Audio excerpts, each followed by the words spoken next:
교회의 부흥의 주역들, 우리가 수많은 교회의 부흥을 이끌었던 사람들의 이야기를 함께 나누고 있습니다. 오늘도 이 빌리 그레이엄이라고 하는 아주 유명하고 또 유능했던 이 목사님, 이분의 일대기를 통해 주님의 귀한 도전이 있으시기를 축복합니다. 우리 잠깐 사진을 먼저 좀 보겠습니다. 이분이 뉴욕에서 집회를 여셨던 그 당시의 사진입니다. 이분이 가는 곳마다 이렇게 사람들이 구름대처럼 몰려들었습니다. 다음 사진이요. 이것은 이 빌리 그레이엄 목사님이 한참 자신의 그 사역을 두각을 나타내기 시작했을 때 라디오 방송을 통해서 진행하던 모습, 특별히 피라미드 앞에서 복음 전도의 그 귀한 메시지를 녹음하고 있는 장면입니다. 다음요. 이것은 프랭클린 그레이엄이라고 하는 자신의 아들, 자기 못지않게 굉장히 또 유능했던 그 아들과 함께 찍으셨던 사진입니다. 다음요. 이것은 전성기 때 그레이엄 목사님의 이 강력한 그 제스처를 지금 찍은 사진입니다. 다음요. 이것은 한참 초창기 사역을 했던 27살 때 이 사우스 웨스턴 이 교회에서 찍었던 사진입니다. 다음요. 마지막으로 이 사진 어디서 많이 본 장소죠? 여의도입니다. 1973년도에 집회 3일 동안 300만 명이 넘게 그렇게 찾았다고 하는, 지금 어디가 강당인지 여러분 모르실 것 같아서 제가 표시를 해놨습니다. 저곳이 지금 강당입니다. 여의도에서 엄청난 그 집회, 그 현장입니다. 네, 2억 1,500만 명의 사람들에게 복음 전파, 그리고 수천 번의 대중설교, 그리고 60년 이상의 목회 사역, 185개국에서의 전도 집회, 그리고 12명의 미국의 대통령의 영적인 조언자. 여러분, 이게 한 사람이 이룩한 그 업적이라고 한다면, 한 목회자가 이룬 업적이라고 한다면 여러분 믿으실 수 있으시겠습니까? 그의 사역의 내용도 어마어마한데 이 기사를 보면 더 놀랄 수밖에 없습니다. 제가 말씀을 준비하던 지난 주말에 공교롭게도 기독교계의 모든 신문들에 일제히 이런 기사가 났습니다. 빌리 그레이엄 목사님의 동상을 헌정한다. 어디에다 헌정했냐면요, 국회의사당에 헌정을 했습니다.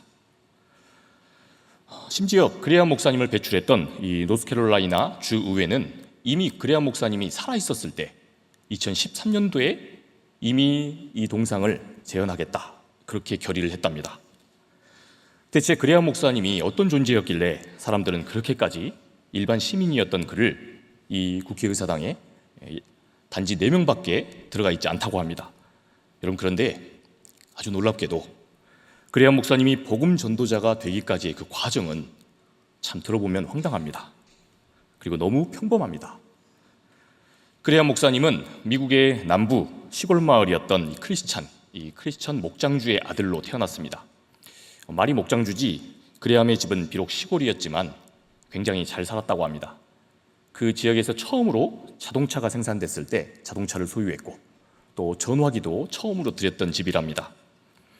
그런 신앙에 독실하던 이 부모님의 영향을 받으며 그레이엄 목사님은 아주 개구장이로 자라났습니다. 그리고 운동을 아주 잘했다고 합니다. 특별히 야구를 그렇게 잘했대요. 게다가 아주 유쾌한 성격이라서 친구들도 많았답니다. 특별히 이성 친구가 또 그렇게 많았답니다. 그리고 화가 나면 피투성이가 될 때까지 착한 아이가 아니었고 끝까지 싸워서 결국 이기고자 하는 그런 고집이 있었던 아이였답니다.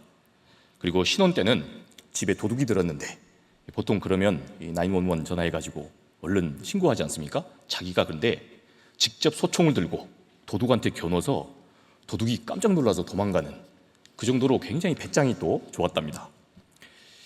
여튼 그레이엄 목사님의 그 어린 시절은 참 평범했습니다. 공부도 그닥 잘하지도 못하고 또 아주 못하지도 않는 그런 무난한 학생이었답니다. 더욱이 그런 그가 아주 독실하던 부모님 밑에서 자란 것, 이것 빼고는 별로 목회자로서 어떤 특별한 소명을 받았다거나 아니면 어떤 영적인 능력이 탁월해서 그가 신학교를 갔던 것도 아니었습니다. 그레이엄은 총 3곳이나 대학을 다녔습니다. 첫 번째로 다녔던 대학은 밥 존스 성경대학이었습니다. 이곳은 아주 엄격한 규율과 암기식 교육으로 유명한 곳이었습니다. 그러니 자유분방했던 이 그레이엄 목사님은 여기서 잘 적응을 했겠습니까? 못했겠습니까? 잘 못했답니다. 시작부터 어떤 과목은 낙제를 받았습니다. 너무 충격을 받았습니다.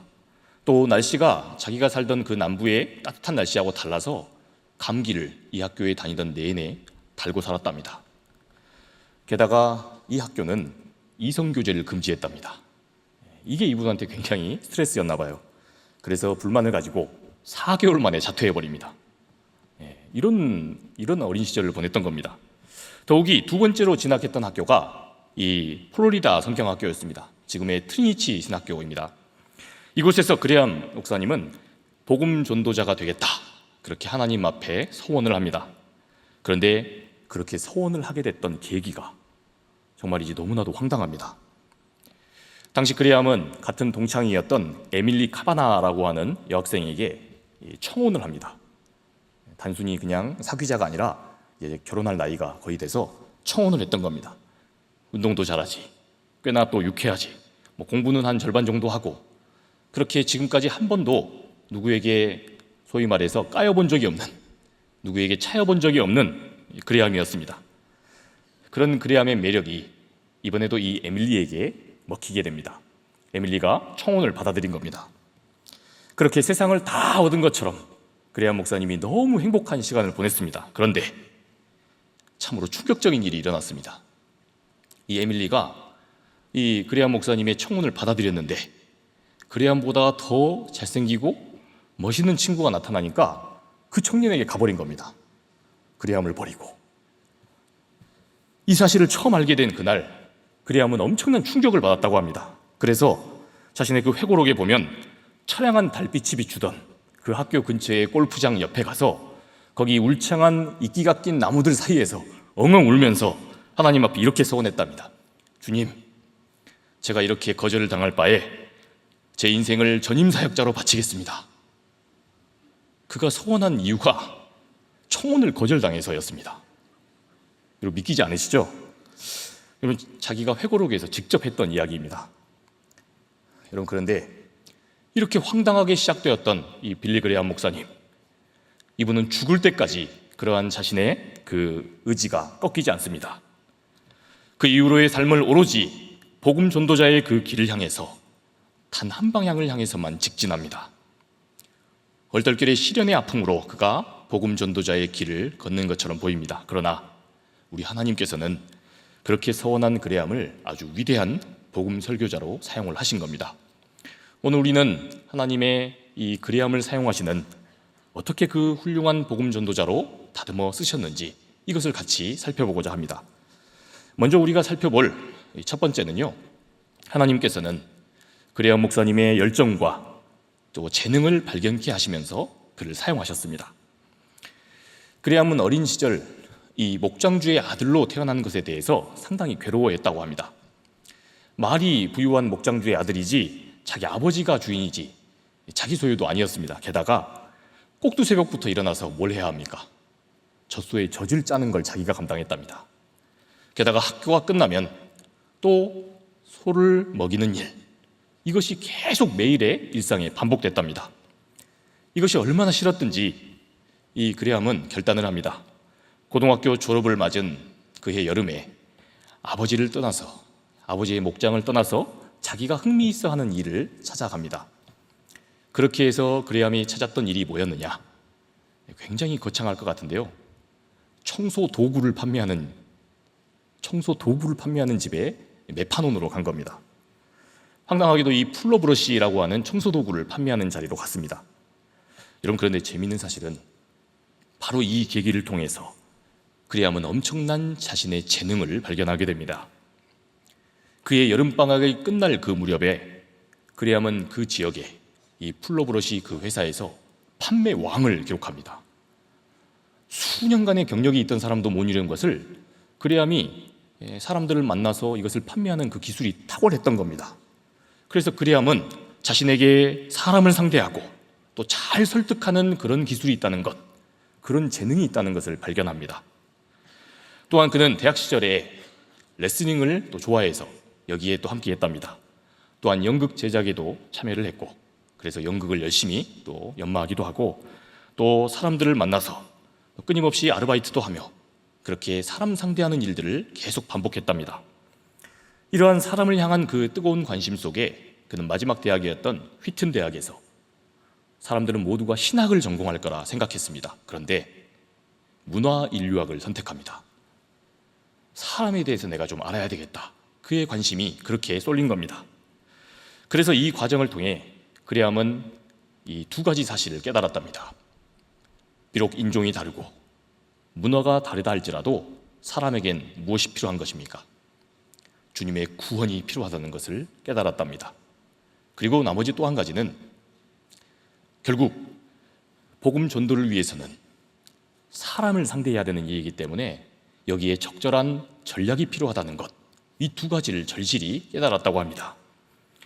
이런 그의 훈련과 또 하나님께서 예비하신 그런 재능을 발견함을 통해서 그레암 목사님은 이제 드디어 이 복음 전도자로서의 삶의 어떤 특기를 발휘하기 시작합니다. 그레암 목사님은 생각보다 의외로 평생 동안 전임 사역을 단 한 곳에서만 했답니다. 바로 웨스턴 스프링스 교회라고 하는 그 교회. 아까 27살 때 찍은 그 사진이 바로 그 교회에 사임하고 나서 찍은 사진이었습니다. 바로 이 교회에서 그레암은 부임하자마자 뭘 했냐 하면요, 이 교회를 사람들이 매력적으로 보게 하기 위해서 또 이 교회의 명칭을 널리 알리려고 교회 이름을 빌리지 처치라고 바꿨답니다. 우리로 번역하면 이 마을교회 이렇게 번역한 겁니다. 여러분, 그런데 오늘날은 마을 목회도 있고 또 전문인 목회들이 많이 있기 때문에 이런 이야기가 별로 신선하지 않습니다. 여러분, 그런데 당신은 교회 앞에다가 그 지역 이름을 붙이거나 아니면 그 교단 명칭을 붙여서 불렀습니다. 당시로서 굉장히 파격적인 시도였다는 겁니다. 그리고 그는 또 교회 주관으로 그 지역의 다양한 지도자들과 함께 저녁 식사 모임을 만들었습니다. 이 모임을 매월 기획해서 아주 그럴듯하게 이름도 짓습니다. 서부 교회 지역 전문인 모임. 그래서 누구도 여기에 참여하고 싶도록 이름을 지었습니다. 그리고 이곳에서 그레암은 당시에 유명세가 있었던 믿음의 사람들, 이 사람들을 잔뜩 모읍니다. 그리고 이 사람들에게 이 지역 복음 전파를 위해서 후원을 해달라 부탁을 합니다. 또 실질적인 그 이유는, 이 모임을 만든 이유가 무엇이었냐면요, 바로 이 사람들의 유명세를 이용해서, 이 사람들의 유명세를 잘 활용해서 직접 전도 집회를 기획하려고 했던 겁니다. 우리에게는 이런 방식이 전혀 새롭거나 또 낯설지 않습니다. 여러분, 그런데 당시 사람들로서는 상상도 할 수 없었던 일이었습니다. 오늘날 우리 한국교회가 게스트를 초청하고 또 찬양단을 초청을 하고 그렇게 진행하는 초청 방식, 그 집회 방식이 우리에겐 익숙합니다. 그런데 이런 집회를 그레암 목사님이 벌써 80년 전에 처음으로 시도를 했다는 겁니다. 또한 그레암 목사님은 이뿐만 아니라 매체를 활용했던 능력이 아주 탁월했습니다. 당시 빌리지 교회는 이 그레암 목사님의 주도로 한밤의 찬양이라고 하는 이 잡지를 발행했습니다. 여기에서 교회가 주도하고 있는 이 행사 내용을 소개하고 이것들을 잘 홍보하고 이런 전도용으로 썼던 겁니다. 여러분, 우리 교회도 전도용으로 뭘 발행하고 있죠? 12광주리. 여러분, 그런데 이걸 벌써 80년 전에 그레암 목사님이 시도를 했던 겁니다. 또한 그레암은 당시에 재정적인 어려움이 있었던 당시 주간 라디오 방송사 하나를 인수합니다. 이 방송 채널을 통해서 자신이 발행하던 잡지 한밤의 찬양이라는 이름을 똑같이 붙이고, 그리고 이 프로그램에서 매 주일 사역이 끝난 후에 자신도 피곤한 시간인데 밤 10시부터 그리고 11시 정도까지 주일 예배하는 별도로 자기 교회에서 라디오로 진행하는 집회를 꾸렸습니다. 더욱이 이 방송은 전도용이었기 때문에 일반인들에게도 거부감이 없이 만들어졌습니다. 방송 앞부분은 당시 그 지역에서 유명한 가수였지만 전국적으로 알려져 있었던 셰이라고 하는 가수가 있었습니다.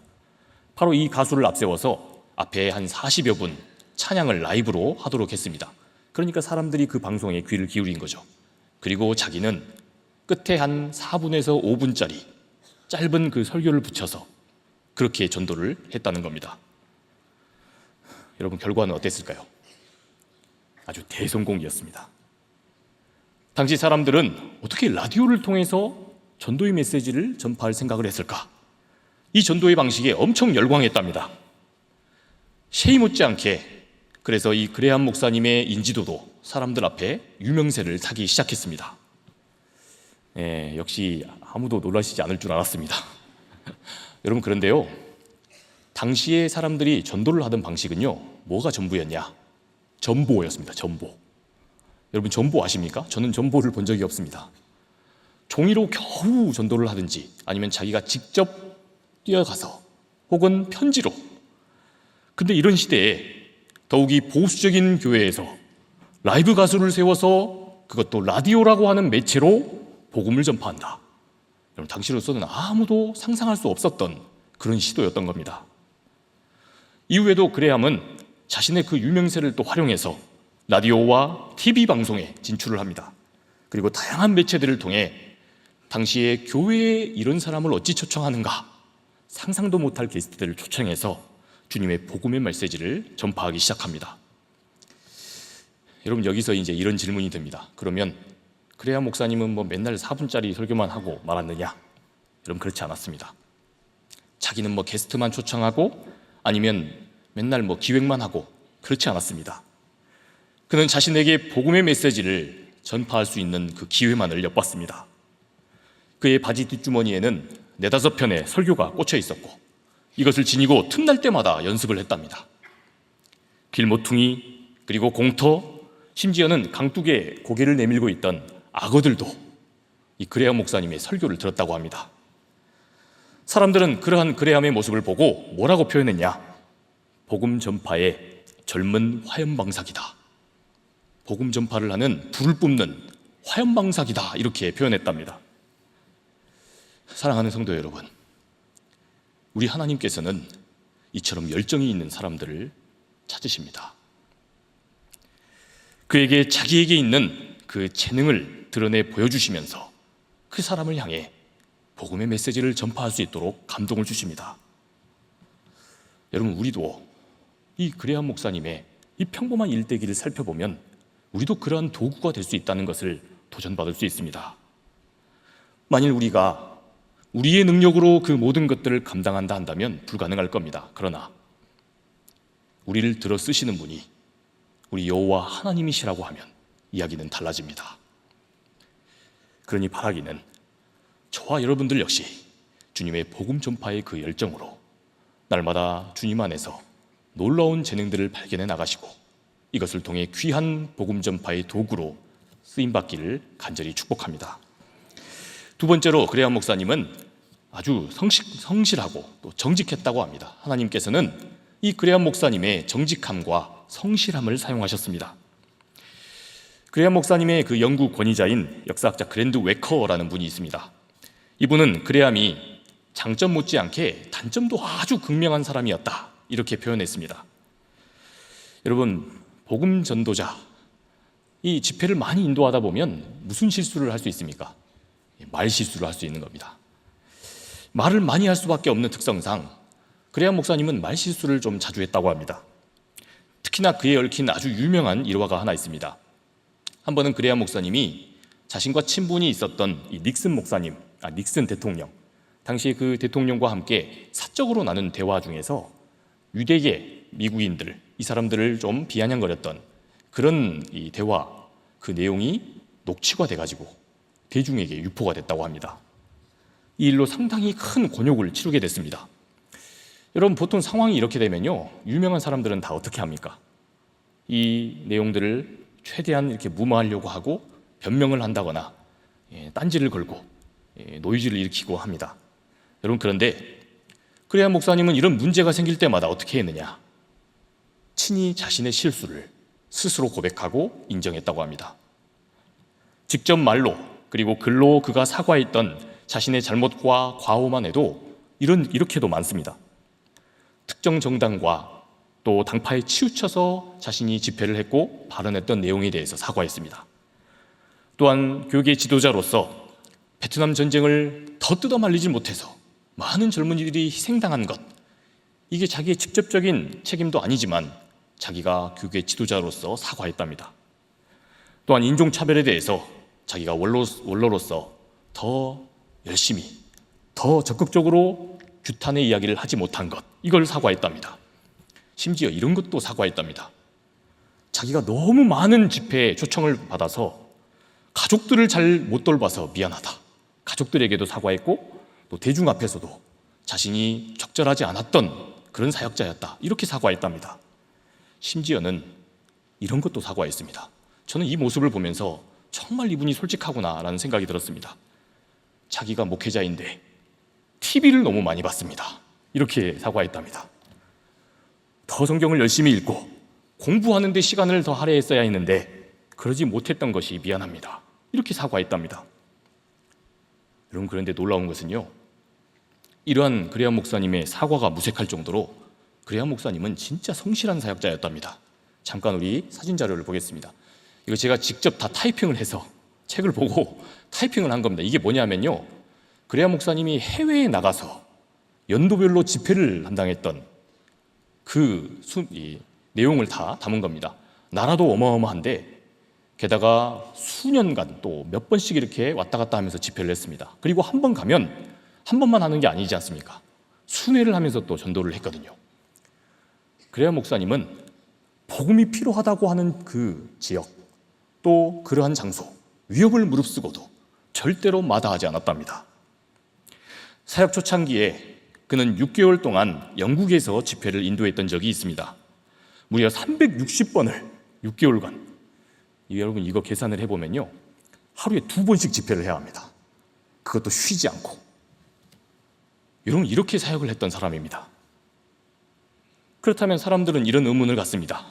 이렇게 많은 집회를 소화하느라고 비슷한 레퍼토리, 비슷하고 똑같은 설교를 계속했느냐? 아니었답니다. 그레암 목사님은 틈날 때마다 성경을 묵상했고, 또한 아내와 자신의 조력자들의 도움을 받아서 신문과 시사 정보들도 꼼꼼하게 잘 챙겨서 보았답니다.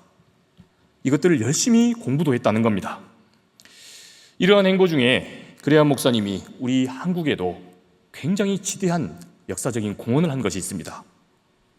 당시에 공산주의의 무분별한 그 확장으로 인해서 우리나라에 한국전쟁이 일어났습니다. 이때 전세를 처음에는 계속 위태로웠다가 낙동강까지 밀려갔다가 결국 메가더 장군을 통해서 한반도가 이제 완전한 민주국가로 통일될 수 있는 그 기회가 있었습니다. 그런데 대통령의 명령은 여기까지만이다. 그런데 메가더 장군이 이것을 어깁니다. 그리고 한반도를 민주국가로 온전히 통일하자, 이런 의지로 나아갑니다. 그래서 트루먼 대통령은 이 메가더 장군을 해임시켜버립니다. 그런데 이 트루먼 대통령이 그렇게 했던 이유가 뭐였냐면, 중국하고 괜히 맞붙었다가 자국의 그 미국의 이익이 크게 위태로워질까 두려웠기 때문에 그랬다는 겁니다. 여러분, 그런데 당시에 그레암 목사님은 우리 한국에 처음 방문을 해서 한참 전장터를 누비면서 복음을 전파하고 있었습니다. 그런데 이 위험한 전장을 순회하는 중에 그레암 목사님은 이 전쟁의 문제를 영적인 전쟁의 문제로 봤습니다. 이념의 전쟁이라기보다, 이해 타산의 국가 간의 그 관계의 문제라기보다 영적인 전쟁으로 이 전쟁을 봐야 한다, 그렇게 확신합니다. 왜냐하면 여러분, 당시에 공산 진영이 어땠습니까? 자신의 종교를 가질 그 자유, 주님의 복음을 받아들일 그 자유를 마땅히 가질 수 없게 만들었습니다. 그러다 보니 그레암은 이처럼 공산주의의 도전이 영적인 도전이다 라고 느끼며 뭘 했느냐? 자신의 그 트루먼 대통령과의 친분을 활용해서 트루먼 대통령을 수차례 질책했답니다. 당신 그렇게 결정하면 안 됩니다. 그렇게 하면 안 됩니다. 확실히 그레암 목사님은 이 복음 전파에 있어서는 타협이 없었던 겁니다. 아주 신실하고 때로는 자신이 어려움에 처하더라도 성실하던 목회자였다는 겁니다. 여러분, 오늘 이것이야말로 이 그레암 목사님을 통해서 우리가 얻을 수 있는 아주 귀중한 도전입니다. 우리 여기서 오늘 말씀 2절 말씀을 먼저 함께 보겠습니다. 너희는 이 세대를 본받지 말고 오직 마음을 새롭게 함으로 변화를 받아 하나님의 선하시고 기뻐하시고 온전하신 뜻이 무엇인지 분별하도록 하라. 아멘. 사랑하는 여러분, 오늘 저와 여러분들은 무엇에 있어서 정직하고 또 성실하십니까? 하나님의 기뻐하시고 또 온전하신 그 뜻을 향해 정직하고 성실하십니까? 아니면 내 안위와 내 이익과 또 나의 행복을 위해서만 정직하고 성실합니까? 우리 하나님께서는 당신의 복음과 진리의 앞에 정직하고 성실하게 서고자 하는 사람을 찾으십니다. 그런 한 사람을 통해 하나님께서는 여전히 어둠 속에 있는 그런 그늘진 곳에 주님의 밝은 빛을, 구원의 밝은 빛을 비춰주십니다. 그러니 바라기는 저와 오늘 예배하는 여러분 모두가 이처럼 날마다 주님의 뜻 앞에서 정직하고 성실한 사람들 되실 수 있기를 주님의 이름으로 축복합니다. 마지막 세 번째로 하나님은 그레암 목사님의 아주 뚜렷한 소명의식을 사용하셨습니다. 뚜렷한 소명의식.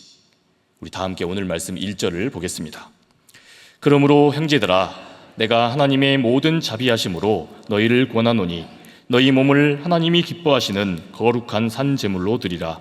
이는 너희가 드릴 영적 예배니라. 아멘. 사랑하는 여러분, 이 그레암 목사님은 말 그대로 이 말씀의 산 증인으로 사셨습니다. 그는 자신의 그 유명세 못지않게 그를 반대하는 사람, 그를 싫어하는 사람, 안티도 많았답니다. 당시에 꽤 유명한 그런 설교자였던 이 생스터라고 하는 영국의 목사님이 있습니다. 이분이 그레암 목사님의 설교를 이렇게 평가했다고 합니다. 그레암 목사의 설교는 설교학적으로 볼 때 정말 미흡한 점이 많다. 여러분, 실제로 그레암 목사님의 설교 또 복음 간증회를 한 번만 들었던 사람들은 만족도가 높았는데 여러 번 들었던 사람들은 똑같은 소리를 계속 듣는 것 같은 그런 느낌을 자주 받았답니다. 그리고 또한 어떤 설교에는 중요한 요점이 17개나 있었답니다. 한 집회 때 17가지의 중요한 이 논점, 그래서 받아 적는 것도 쉽지가 않고 도대체 오늘 뭘 들었는가 듣고 나면 정리가 잘 안 되는 그런 상황이었답니다. 그래서 이 솔직하던 그레암 목사님은 자기 자신의 이런 모습을 솔직하게 인정했답니다. 그리고는 자기 자신더러 뭐라고 했느냐? 자기가 횡설수설 챔피언이다. 스스로를 이렇게 평가했답니다. 그래서 그렇게 달변이었던 그레암 목사님도 굉장히 겁이 있었답니다. 집회 전에는 집회에 영향을 줄까봐 아무것도 안 먹었답니다. 또 어떨 때는 그렇게 성실하게 집회를 준비해 놓고 그리고는 그 집회가 주는 엄청난 중압감을 이기지 못하고 뛰쳐나가고 싶었던 게 한두 번이 아니었다. 이렇게 회고했습니다. 그러나 여러분, 우리가 명심해야 할 것은요, 그럼에도 불구하고 그레암 목사님은 자신이 주님의 말씀을 전하는 주님의 도구로 사용받는다는 것을 가장 기쁘게 여겼답니다. 그러면서 입버릇처럼 습관적으로 이렇게 말했답니다. 하나님, 저는 단지 하나님의 놀라운 역사하심을 그저 지켜보는 관중일 뿐입니다. 이렇게 겸손하게 이야기했답니다. 그러는 탓에 그레암 목사님은 자신의 설교에 또 설교 사역과 자신의 목회 사역의 그 수많은 결실들을 결코 축소하거나 폄하하지 않았답니다. 그러다 보니 늘 유명인들과 어울리고 자기 자신을 잘 포장하는 듯 보이는 그를 향해서 사람들은 비난을 쏟았습니다. 하나님을 수단 삼아서 자기 자랑과 자신의 공치사를 하려는 사람이다. 이렇게 비난했다는 겁니다. 여러분, 그런데 그를 잘 알고 있었던 사람, 그를 진짜 옆에서 제대로 지켜보고 그의 속마음을 잘 알고 있었던 사람들은 그레암 목사님이 그렇지 않다는 것을 알고 있었답니다. 그가 자신의 그 사역을 마치 스스로 홍보하듯 했다는 것은요, 실은 모두가 다 복음을 위한 일이고 하나님을 위한 일이었답니다. 자신을 통해 이루는 모든 역사는 다 우리 하나님이 이루시는 거다. 이런 확신 속에 날마다 행보를 이어갔던 그였습니다. 그렇게 되면 어떻습니까? 자기가 일으킨 그 수많은 회심자들, 그 전도된 사람들의 그 엄청난 역사들을 폄하하면 결국 누구의 역사를 폄하하는 게 됩니까? 하나님의 역사를 폄하하는 게 됐던 겁니다. 그런 까닭에 그레암 목사님은 자신의 그 유명세에 비해서 확실히 겸손한 행보를 날마다 이어갔습니다. 그는 늘 자신을 칭찬하는 사람들 앞에 영광은 하나님 앞에 돌리고 또 그러한 공은 자기 주변 사람들을 향해서 돌렸다고 합니다. 또한 그는 대통령의 지인이자 수많은 유명인들과 인맥이 있었던 탓에 늘상 최선의 그런 예우를 받았습니다. 아주 사치스럽고 호화스러운 그런 예우를 받게 됐습니다. 그러나 그는 그럴 때마다 자신은 목회자다라고 하면서 목회자로서 분에 넘치는 그런 예우는 아주 정중하게 거절했답니다. 그리고 또한 자신이 메인 사역을 했던 이 빌리지 교회, 이 빌리그레암 전도협회를 통해서 이곳을 통해서 받는 사례비 역시 자신이 그렇게 아주 혹독하게 치르는 그런 사역에 비해서 아주 평범하게 받았다고 합니다. 그에 대해서 제가 알다가 아주 특별하게 놀랐던 점이 있습니다. 그가 스스로 이런 이야기를 한 적이 있습니다.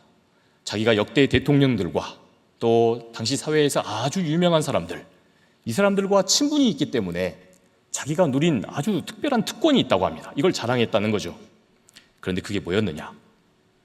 자신의 그 빌리그레암 전도협회가 보통 편지를 통해서 복음 전파를 합니다. 편지를 주고받으면서 이 복음 전도를 하고 있었습니다.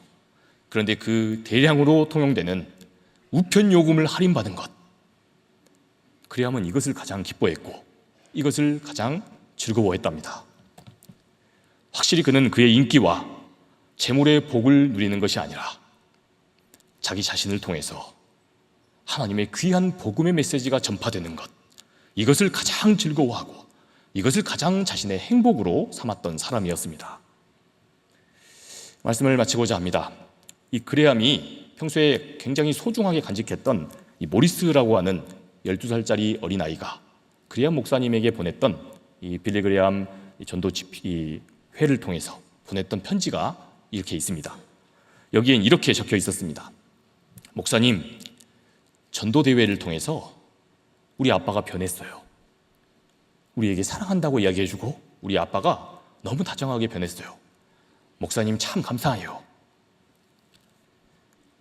이렇듯 그레암은 자신의 이 빌리그레암 전도협회를 통해서 하루에도 한 트럭씩 밀려오는 그 아이들의 편지에 자기 스스로 직접 또 자기 여력으로 불가능하니까 아내 루스와 또 자신과 함께 조력하는 사람들, 이들을 동원해서 꼭 여기에 응답을 해줬다고 합니다. 그레암이 99세의 나이로 세상을 떠났습니다. 그러자 평소에 그레암에 대해서 아주 부정적이고 비판적이었던 워싱턴 포스트의 기자 마이클 거슨이라고 하는 사람은 그레암 목사님을 이렇게 추모했다고 합니다. 그레암에게 있어서 신앙은 또 다른 목적을 이루기 위한 수단이 아니었다. 오히려 신앙은 그에게 상급 그 자체였다. 그에겐 또 다른 숨겨진 동기가 없었다. 그는 자신에게 주어진 은혜에 감사했고 그 은혜에 사로잡혀 늘 감사를 표현했다. 이것이 바로 추모사였습니다.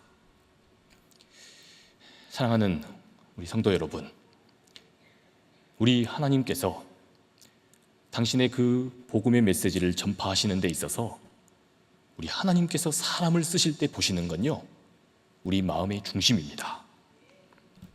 여기서 우리 마음의 중심이란 우리의 생각과 우리의 행위에 앞서서 우리들이 그것을 하기 전에 우리가 가지는 그 의도를 말하는 겁니다.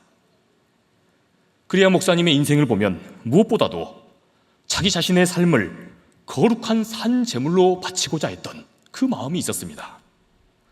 그의 뚜렷하고 순수한 의도가 아주 잘 보이는 겁니다.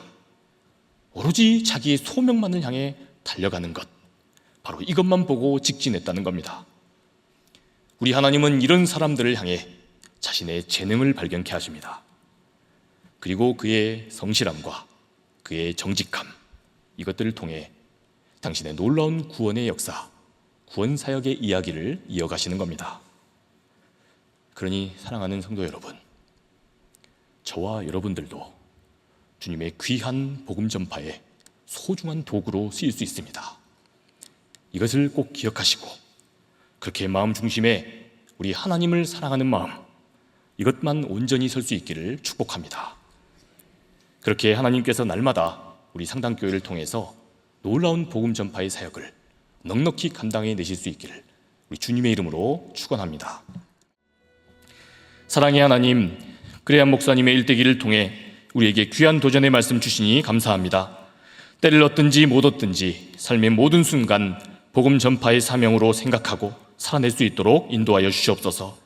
주님 주신 재능과 시간과 물질들을 어떻게 하면 주님 기뻐하실 일들을 행할 수 있을까 늘 고민하게 하시고 우리를 통하여 날마다 구원받는 이들이 넘쳐나게 하여 주옵소서. 새롭게 주님을 영접하겠다 새생명 축제에 함께하게 된 250여 영혼들을 그 이름을 하늘의 생명록에 기록해 주시고 믿음의 뿌리를 잘 내려서 우리 교회에 잘 정착하게 하여 주시옵소서. 그렇게 우리를 통하여 날마다 구원받는 이들이 넘쳐나게 하여 주시옵소서. 그렇게 하실 주님만을 찬양하오며 우리 주 예수 그리스도의 이름으로 기도합니다. 아멘.